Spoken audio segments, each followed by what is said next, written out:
السلام عليكم ورحمة الله تعالى وبركاته، ومرحبا بكم مجددا في حلقة جديدة من حلقات قناة علامة استفهام. موضوع حلقتنا لليوم هو أشياء لا تعرفها حول الجزائر. تابعونا. ما يعرف عن الجزائر أنها دولة عربية قبل أن تكون إفريقية ومغاربية، أنها بوابة البحر المتوسط، ولكن قد تكون بعض الحقائق عن الجزائر مجهولة عند البعض. ما رأيكم لو نكتشفها اليوم على قناتنا؟ أولا، المساحة.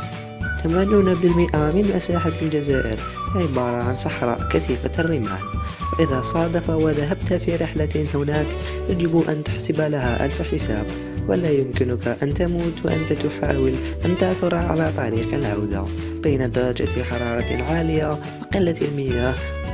ثانيا، التسمية. سميت الجزائر بهذا الاسم نسبة إلى مؤسس الدولة الزيرية بلكين بن زيري، حيث أسست عاصمتها الذي سماها الجزائر بني مغزنة.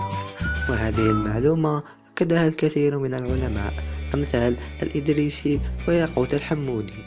ويقال أن أصل كلمة الجزائر هو تيزيري ومعناها الليل المقمر. ثالثا، قيام الاقتصاد.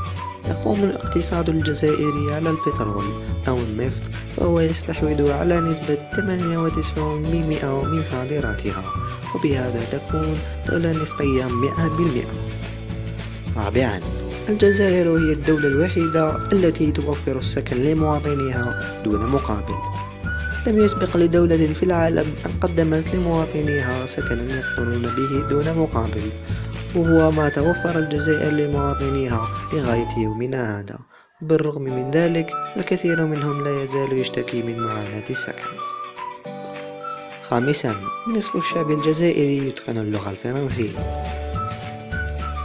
تأثر بالاستعمار الفرنسي، نجد نصف الشعب يتكلم اللغة الفرنسية إلى جانب اللغة العربية واللهجة الأمازيغية، خصوصا في شمال الجزائر. سادسا، لغز كهوف التاصيل الموجودة بالصحراء الجزائرية.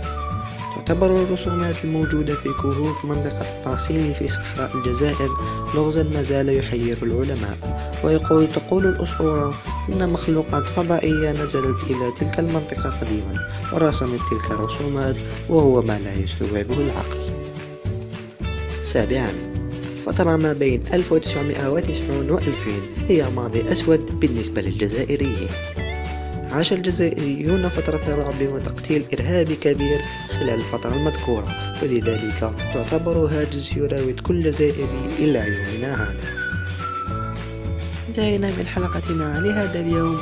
إذا أعجبك الفيديو الرجاء على لايك والاشتراك في القناة ليصلك كل جديد، وشكرا.